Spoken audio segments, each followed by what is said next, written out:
Boa noite, pessoal, boa noite. Estão ouvindo os probleminhas técnicos da gente aqui, mas deu certo.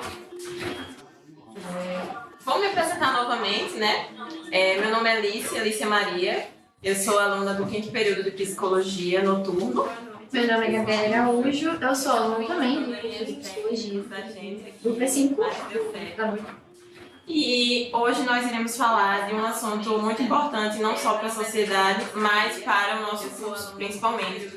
E é um assunto ainda muito escasso pela própria literatura mesmo. Sim. A gente vai falar hoje sobre autismo na fase adulta. Os dilemas que são enfrentados, os pontos de superação que acontecem nessa trajetória. Mas para isso, a gente trouxe um convidado especial hoje, que tem local de fala, pois passa por essa vivência todos os dias da sua vida. Boa noite, Manuel, tudo bem? Olá, tudo bem, graças a Deus. Graças a Deus. Então, Manuel, Se apresente, fale um pouco sobre você. Bem, eu sou Manuel Xavier, eu sou advogado, também sou autista, tá aqui a minha carteirinha. Bem, eu, por ser pessoa com autismo, sou apaixonado pela causa. Me satisfaz demais lutar em favor do autismo, para que as pessoas parem de olhar o autismo como uma forma de inutilidade, mas que elas possam enxergar o autismo, tanto para as crianças como na fase adulta, como uma forma de superação, um instrumento de superação. Enfim, esse é Manuel Xavier. Qual a sua idade, Manuel? Só pra gente conhecer um pouco. Eu tenho 41 anos. Quando que foi que fez o diagnóstico? Bem, o meu diagnóstico ele começou numa curiosidade de profissional, de advogado, por trabalhar com muitas crianças autistas. Comecei a me enxergar nessas crianças, coisa que era muito difícil porque, por ser autista, eu tenho muita dificuldade de me relacionar com as pessoas. Então, eu sempre vivi num mundo muito restrito e as crianças com autismo despertaram em mim esse desejo de compreender quem de fato eu era, quem de fato eu sou. E procurando um profissional médico, já aqui em João Pessoa, sou potiguar, né? Estou tentando me errar de cara aqui, mas tentando o diagnóstico, fui ao médico, o sinal do Dr. Demógenes, forte abraço, grande profissional, e pôde me ouvir durante longuíssimas horas e várias consultas para, enfim, chegar ao meu diagnóstico já bem tardio, já bem velho, né? Vou dizer assim, que com 40 anos você ser diagnosticado é muito difícil porque eu tive que enfrentar coisas sem o conhecimento do autismo, sem o conhecimento do enfrentamento do autismo. Então foi uma tarefa muito difícil, mas graças a Deus eu alcancei essa graça de ser diagnosticado para que eu tivesse um pouco mais de autoconhecimento. E isso é muito bom, né, para você, esse sentimento, esse pertencimento que você teve, né, em relação a isso. E eu queria saber um pouquinho, Manuel, de como foi o que te motivou realmente a buscar esse diagnóstico em relação à sua vida anterior a ele. Como é que você se sentia? O que é que você sentia que era diferente na sua trajetória, na sua vida? Reparando em outras pessoas também, reparando em outras pessoas com autismo. Houve algum momento também específico ou foi um conjunto realmente de experiências que despertaram essa busca por esse diagnóstico? Bem, como eu disse anteriormente, eu, por trabalhar com crianças autistas, lutando nos mais diversos direitos das pessoas com autismo e pessoas com deficiência, comecei a me enxergar neles. E conversando com a minha esposa, Stephanie, Tefinha, que está por aí, não estou nem vendo, tá ali ela, ela foi praticamente a mola propulsora para que eu buscasse me conhecer. Porque veja bem, enquanto jovem, criança e adolescente, a minha família foi extremamente irresponsável. E quando eu digo irresponsável, eu estou usando ipsilíteres, ao pé da letra mesmo, porque sonegaram de mim a busca do meu conhecimento, de quem eu era de fato. Olha, eu passava 12, 13 horas sentado num banquinho, conversando sozinho, olhando com a luz, tentando sugar a energia da luz. E os meus pais pouco fizeram e não se preocuparam em me conhecer melhor. E na fase adulta, depois de conviver com muitas crianças atípicas, eu comecei a perceber que muitas estereotipias que eu tinha, muitas coisas, a questão do hiperfoco, e desde já digo que o meu hiperfoco é bem estranho, porque eu tenho hiperfoco em perfume, tenho 34 perfumes. Tenho hiperfoco em caneta, eu já vou perto aí de 300, 400 canetas. E Stefano fica desesperado, porque toda vez que vai ao shopping, eu não me preocupo em comprar roupa, nem sapato, nem nada. O negócio é caneta ou perfume. Aí eu estou tentando me reservar um pouco mais para o perfume, porque dinheiro é difícil. Mas, e tem um grande hiperfoco, que eu estou aqui, inclusive, acompanhando para e passo, no Esporte Clube Corinthians Paulista. Sou apaixonado pelo meu time, vai Corinthians. Então veja, vendo que eu tinha esses hiperfocos, já tive hiperfoco em livro, e para você ter uma ideia, eu chegava numa livraria, pegava um livro, lia a sinopse, parece que eu já tinha concatenado todo o livro na minha mente. Eu só queria um livro para ter na estante. E quando eu li, de fato, eu já tinha compreendido a história do livro. Mas aí o tempo vai passando, os hiperfocos vão se alterando, pelo menos comigo, se alteraram diversas vezes. E isso me fez compreender que eu precisava me conhecer. E fazendo um resumo, porque senão eu sou louco rei e falo muito. Então, fazendo um resumo, eu e Stefano chegamos à conclusão que eu precisava, sim, procurar um profissional, procuramos um profissional, para que eu tivesse a certeza e a convicção de que, sim, eu era pessoa com autismo ou não, que eu não era pessoa com autismo. Mas, graças a Deus, eu reitero, para mim é uma grande alegria ser pessoa com autismo. Apesar dos pesares que a vida nos oferece, eu tenho muito prazer de estar dentro do espectro e lutar a favor sempre das pessoas com autismo. Com toda certeza. Além da graduação em Direito, a gente soube, assim, por alto, e me confirme se eu estou certa, que você também tem uma graduação em enfermagem, atuou na área da saúde por 10 anos, e sabemos o quanto uma graduação por si só ela é muito, muito difícil. Como foi para você viver a experiência da faculdade de Direito, sem ainda ter o diagnóstico em si, e como você percebeu alguma diferença dos demais na forma de aprender, de se relacionar ou lidar com a rotina acadêmica em si, porque já é bem conturbada. Como foi passar por tudo isso e sem ter, naquele momento, uma explicação clara de quem você realmente era, vamos dizer assim. Vamos lá. Falando sobre a enfermagem. É uma frustração para mim, de certa forma, porque eu tentei a enfermagem olhando para a medicina. Eu até consegui. Só que a minha família, como eu disse, é extremamente... É uma família extremamente interiorana. Então é um povo assim, não, você está com isso aqui, segura isso aqui que é melhor. Então, o meu olhar era para a medicina, mas eu entrei na enfermagem e fui estudar, e sempre muito isolado. Quando eu não pude mais exercer a profissão, não pude mais estar dentro dos ambientes hospitalares por razões de saúde, eu decidi fazer direito. Foi muito mais difícil fazer direito, porque se as pessoas que fazem enfermagem já são difíceis de trato, as de direito são muito mais. Não é porque eu sou advogado eu vou isentar, mas as pessoas que estudam direito têm muita dificuldade de relacionamento, de se amplificar e buscar relações. Isso geralmente você consegue na profissão em determinadas situações, mas em regra o estudante de direito ele é muito ele. Então eu vim do interior, morando no interior, matuto, criado na roça, dentro de uma palhoça, em cima de um tabuleiro. Quando eu cheguei na faculdade de Direito, eu hoje percebo que os meus sinais, as minhas estereotipias, os meus comportamentos, a questão sensorial, foi muito mais acentuada porque, por exemplo, eu nunca gostei de pessoas gritando. Sempre me incomodou o grito das pessoas, porque eu sempre achei que o grito seria uma forma de violência, ou de indicar a violência. Então, quando eu escutava as pessoas na sala gritando, o meu desejo era fugir. Entrar num casulo me resguardar e só sair dali quando eu me regulasse. Só que eu nem sabia o que era me regular e nem sabia que eu estava tendo uma crise sensorial. Então imagine você, sem o conhecimento, totalmente ignorante sobre o fato, sobre o caso.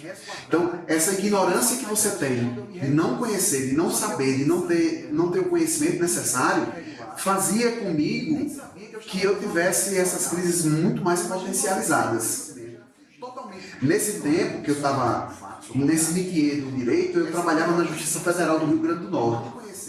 Então, eu fazia o meu trabalho em 2 horas e geralmente fazia o trabalho do dia, fazia o trabalho nos dias seguintes, porque eu tinha muita celeridade para trabalhar, eu sempre fui muito preocupado com prazo, com coisas. Se eu visse um número, tem aqui 3 coisas para eu fazer, mas já deu meu horário, não, eu vou terminar.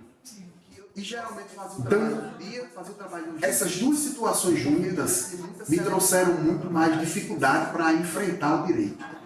E o direito, como eu disse, ele é extremamente seletista.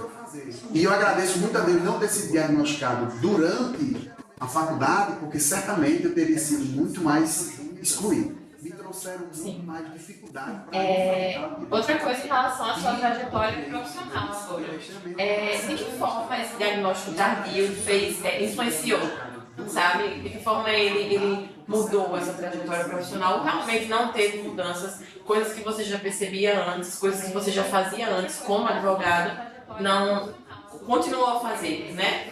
Você acredita que as coisas teriam sido diferentes se o diagnóstico tivesse vindo antes dessa trajetória profissional que começou? Realmente não teve mudanças, coisas que... É uma pergunta extremamente difícil de ser respondida, porque eu não sei como eu reagiria antes de ser advogado e de ter tido esse conhecimento com as pessoas com autismo. Eu não sei como eu seria como profissional. E eu expliquei.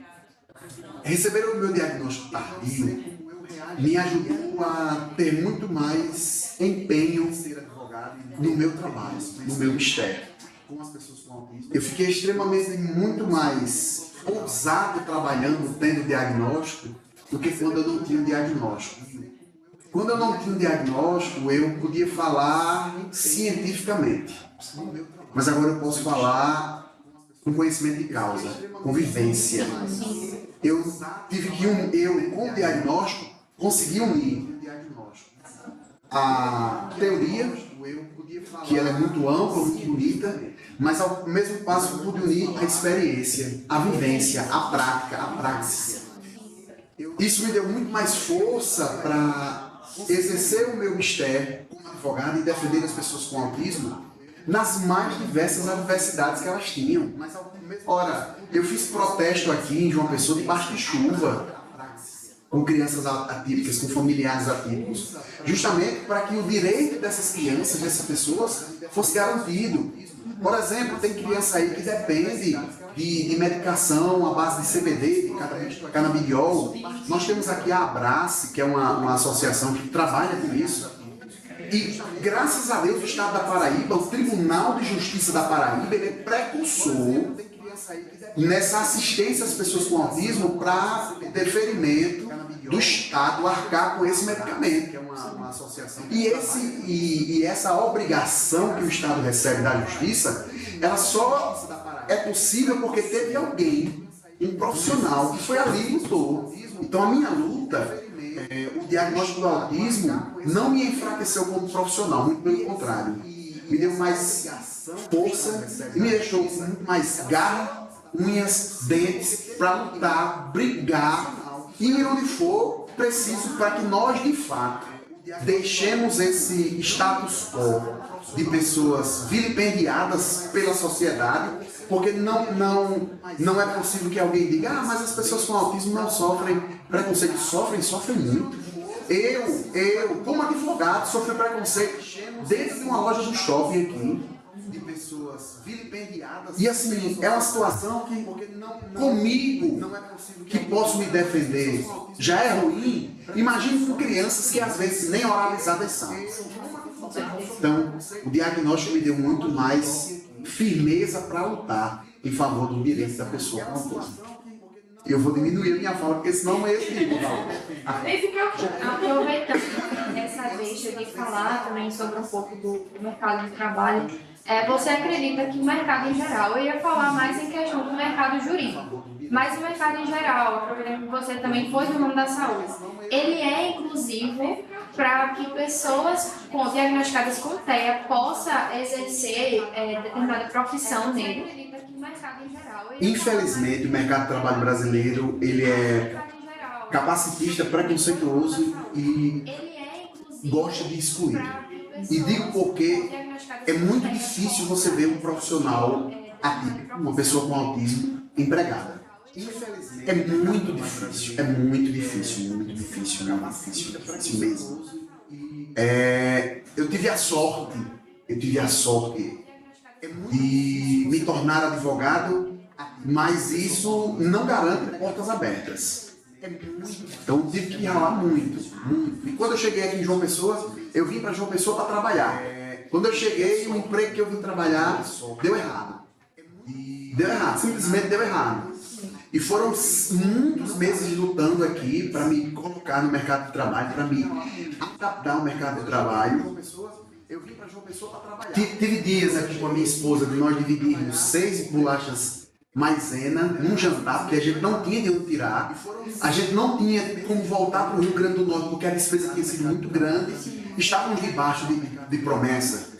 Mas isso não nos calou.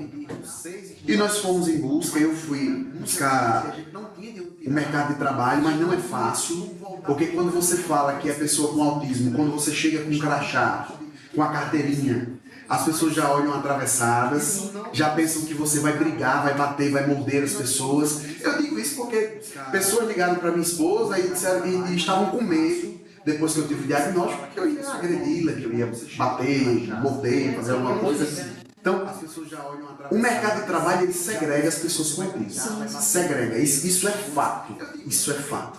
Agora, eu agradeço a Deus as oportunidades que tive. E onde eu estou servindo,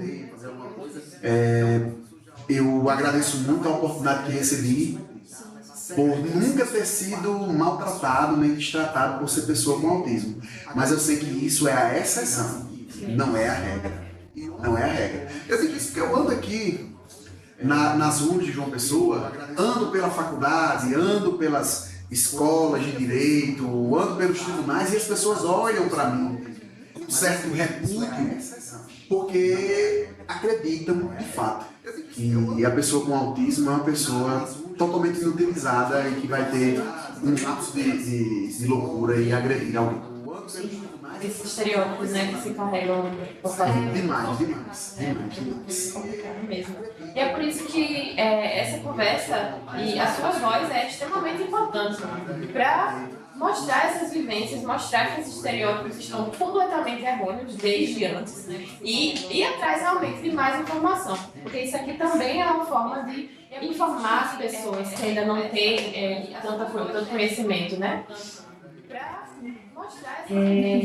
Outra coisa, em relação, seguindo essa linha de raciocínio mesmo, na sua visão, que transformações sociais, políticas, seriam necessárias para tornar realmente o Brasil, no caso da gente aqui, né, o Brasil um lugar mais inclusivo, a nossa cidade, a nossa Paraíba, tornar mais inclusivo, mais empático, mais acolhedor para pessoas com autismo, né? Porque se você já vivenciou, já está nessa luta há muito tempo, já sabe também os pontos fracos, né, que a própria sociedade dispõe, né, os pontos fracos que ela traz consigo. Vamos lá. A nossa legislação, ela é muito bonitinha. Isso aí não resta dúvida. Nós temos a Lei Berenice Viana, já tem aí alguns anos. Nós temos o Estatuto da Pessoa com Deficiência. Nós temos algumas outras leis complementares que abordam a pessoa com autismo e a pessoa com deficiência. Mas, apesar da lei estar muito bem organizada, bonitinha, bem escrita, por muitas vezes ela é ineficaz. Nós temos algumas outras leis. Por muitas vezes ela é ineficaz. Pessoa com autismo, apesar de amar trabalhar como advogado e defender as pessoas com autismo, mas os autistas não deveriam precisar de mim para exercer o seu direito. Sim, Eles poderiam simplesmente chegar numa escola e ter lá um professor auxiliar, exclusivamente para a pessoa com autismo. E eu vou dizer um negócio aqui que parece bairrismo, mas não é. Mas as escolas brasileiras, as escolas paraibanas, porque nós estamos na Paraíba, vamos bater no Paraíba, né? As escolas paraibanas, as escolas brasileiras deveriam olhar para a pessoa com autismo com mais carinho. Mas não é. Não é fácil para uma pessoa com autismo chegar numa escola com 10, 20, 30 crianças que ele nunca viu na vida. As escolas paraibanas, a pessoa com autismo tem uma rigidez, tem uma dificuldade sensorial de se relacionar muito grande.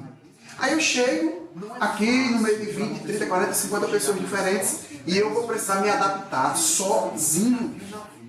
Onde está a inclusão? Qual é a inclusão que nós temos disso? Qual é Aí eu chego, o auxílio que o Estado, no sentido amplo da palavra, propicia para a pessoa com autismo. Eu vejo crianças aí que, apesar de serem oralizadas, mas não sabem ler. Eu não tinha um diagnóstico, eu aprendi a ler com 3 anos. 3 anos eu aprendi a ler e escrever. Numa coisa que tinha lá em Natal chamada Projeto Casulo. Um negócio muito antigo. Mas eu tinha um suporte especializado. Mas parece que com o aumento, a quantidade de diagnósticos, o Estado não se preparou para isso. O poder público não se preparou para isso. Aí o que é que nós temos? Um povo afínico sofrendo nas escolas, porque a alimentação, a educação, tudo tem que ser especializado, tem que ser inclusiva. Tem criança aí que só come batata. A seletividade alimentar lá em cima. E isso, nós estamos precisando ajuizar demandas contra Prefeitura, Estado e a União para que isso de fato seja efetivado. Ora, eu sou aluno de uma instituição pública federal, o IFRN. Eu faço a pós-graduação no IFRN.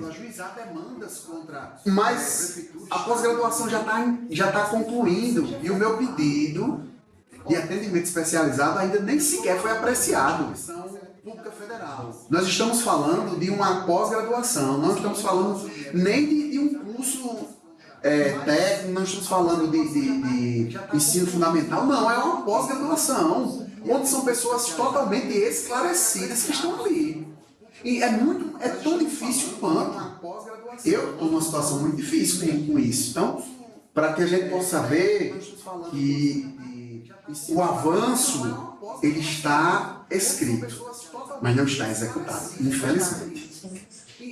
É muito difícil a gente pegar a palavra inclusivo, né?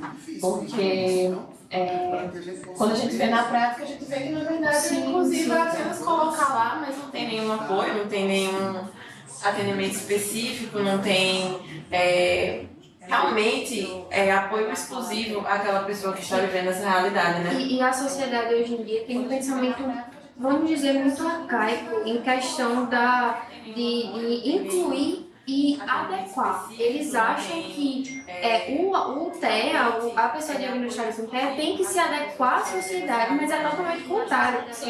Temos que nos adequar a diversos estilos de pessoas diferentes que aparecem no nosso meio. Então, não questão de incluir, é totalmente diferente de adequar uma pessoa a uma sociedade já pré-estabelecida, digamos assim. A nossa sociedade, na verdade, ainda não sabe o que é inclusão. Exato. Ela está caminhando a passo tartaruga para entender o que é inclusão, né? Infelizmente. A inclusão parece que é seletiva. É muito difícil. A inclusão parece ser algo bastante seletivo. Eu vejo esses avanços que as pessoas falam, mas eu não consigo enxergar uma rampa como um avanço. É muito bom para a gente chamar isso de avanço. Foi doada uma cadeira de roda para uma pessoa com deficiência. Isso para mim é muito pouco para ser chamado de avanço. avança de fato que as pessoas não precisem fazer tanta confusão no bom sentido, para terem, para tocarem, para que o seu direito de fato seja palpável, seja tangível. É muito difícil, é muito triste esse cenário. Essa realidade, né? O avanço é o básico, não é? Seria o básico para uma pessoa que precisa desse suporte adicional, é chamado de avanço, né? Infelizmente. E eu queria que você, como pessoa com autismo, deixasse uma mensagem para a sociedade e principalmente para outras pessoas com autismo ou que ainda não sabem, né? Estão passando por algum processo de diagnóstico tardio, passando por processos que você mesmo falou antes, de não se entender em certos lugares e depois do diagnóstico realmente ter essa vivência, sabe? Adquirir essa vivência para si. Eu queria que você deixasse uma mensagem para eles, em específico, essas pessoas que ainda estão passando por isso. Vamos lá. É muito difícil para mim deixar uma mensagem. É muito difícil para mim, vírgula, né? Deixar uma mensagem, vamos lá, em virtude, é muito difícil, do quão doloroso é. Pode não ser doloroso tanto para mim. E sou um profissional que, graças a Deus, tenho a minha renda, consigo me alimentar, comprar o que eu gosto de comer. Mas eu imagino tantas e tantas pessoas que estão por aí, debilitadas, sem tratamento, sem medicamento, sem atenção básica do poder público. Muitos deles sem o apoio da família. Muitos deles sem família. Porque o que vem ocorrendo no Brasil, e isso é um fenômeno que é preciso ser estudado o quanto antes, e você, profissional da psicologia, é um conceito que eu lhe dou, estude esse fenômeno da quantidade de pessoas com autismo sendo abandonadas. Tanto na tenridade, quanto diagnosticadas, quanto já mais velhas.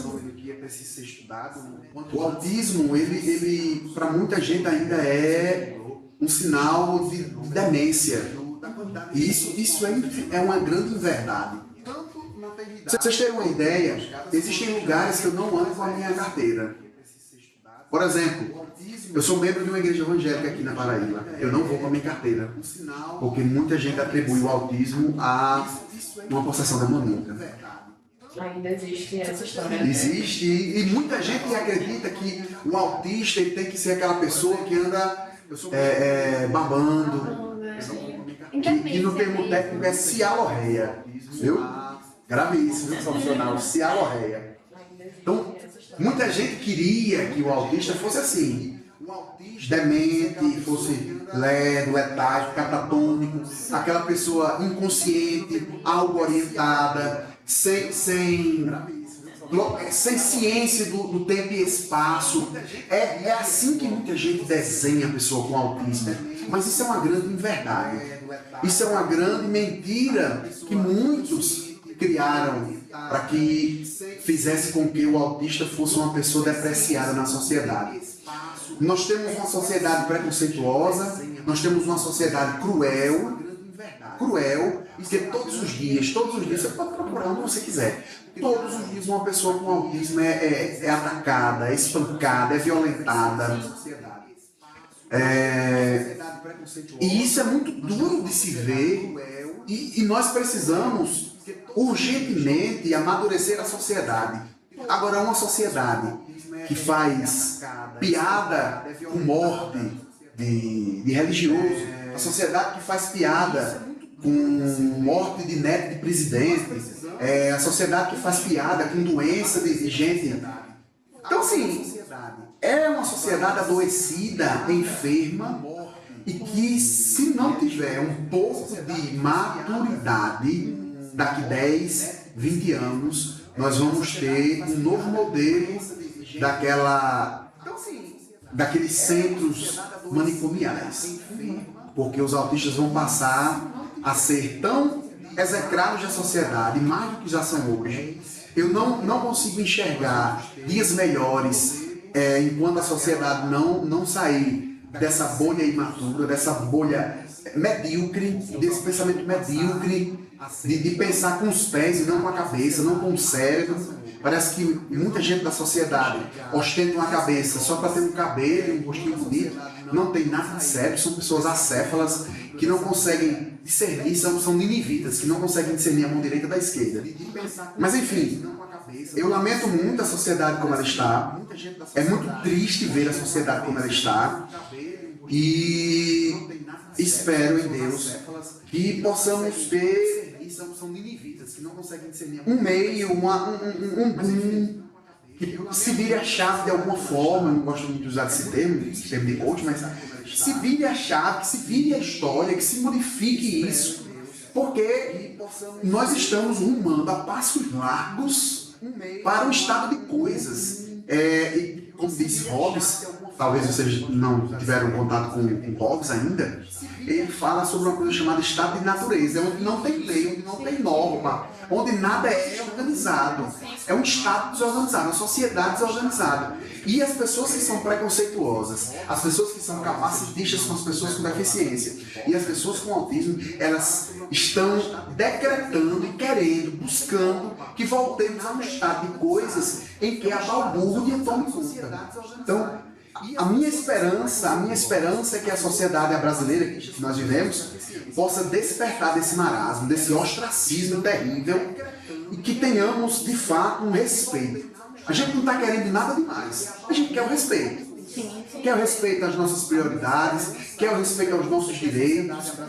As pessoas LGBT estão lutando pelos direitos delas, excelente. As pessoas negras estão lutando pelos direitos delas, excelente. Temos mais é que lutar. As pessoas com autismo estão lutando? Estão. Então que nós, todos nós, pessoas com deficiência, pessoas com autismo, consigamos lograr êxito nessa sociedade cruel e de fato possamos dizer, eu tenho direito. Temos mais é que lutar. As pessoas com autismo estão lutando? Eu tenho direito. Eu tenho direitos como pessoa com deficiência. Mas eu tenho os direitos aqui, ó, uma norma. Mas a efetividade disso é zero. Então, a minha mensagem de esperança é: você que é autista está me vendo. Você que é familiar atípico está me vendo. Bota uma coisa na sua cabeça. O autismo não é um meio de inutilidade. Mas o autismo é a marca da superação. Hoje você vê seu filho sem falar, amanhã, se Deus quiser, você vai ouvir ele chamando papai, mamãe, porque seu filho pode ir muito além. As pessoas podem dizer que ele não vai chegar a lugar algum. Disseram comigo que eu não ia passar de nada, que eu não seria nada. Pessoas ligavam para Stephanie e diziam assim: eu tenho vergonha dele, porque ele estudou tanto. Ora, não sei quantas pós-graduações, não sei quantas graduações, para nada, para não ter um bom emprego, para não ganhar muito dinheiro. Isso me doeu, mas eu estou aqui. Hoje eu cheguei onde eu queria chegar, porque Deus me ajudou. E o autismo, mesmo quando eu não sabia que era autista, e após ser diagnosticado, nada disso me impede de ser quem eu quiser e chegar onde eu quiser. Vou dizer de novo, o autismo não é meio de inutilidade. Eu não sou inútil, seu filho não é inútil, você que é autista não é inútil. Mas você é um vitorioso. Você é alguém que vai superar. As limitações que são impostas aqui, elas são para vencermos e superá-las. Se você acreditar nisso, se você confiar nisso, fique tranquilo, porque você há de vencer também. Muito obrigado. Muito obrigada. A gente, na verdade, que agradece imensamente, profundamente a você, de todo o nosso coração. Tem que ter muita paciência para me ouvir, viu? Fala pra mim, falo pelo nosso grupo do projeto. Agradecemos imensamente, porque eu gosto muito de uma frase que justamente fala muito sobre essa luta, que é nada sobre eles sem eles. Então, a primeira coisa que nós como sociedade e nós como pessoas que aderimos à luta, mas que não estamos na pele de uma pessoa com autismo, é escutar, sabe? É a escuta realmente plena, é a escuta sobre a sua vivência, sobre as suas lutas. A gente não vai longe se a gente não tiver a empatia de escutar quem realmente está sofrendo na pele disso. Então, isso aqui é importantíssimo. Essa conversa foi extremamente rica, não só para mim, não só para a Gabi que veio ela, mas para todos que puderam ouvir, todos que ainda vão ouvir, todos que ainda vão assistir esse podcast. para que fique gravado que essa luta existe, que tem pessoas lutando e que principalmente fique gravado a sua vivência. Então, muito obrigada mesmo, de coração. Eu que agradeço, muito obrigado. Muito obrigado, Uninassal, muito obrigado pela água, pela acolhida. Muito obrigado por tudo. E esse foi mais um episódio do Psicast, voltado para o Autismo em Pauta, com o tema Autismo na fase adulta, dilemas enfrentados e pontos de superação. Muito obrigada a todos que assistiram e todos que ainda vão assistir. Tchau, tchau. Boa noite.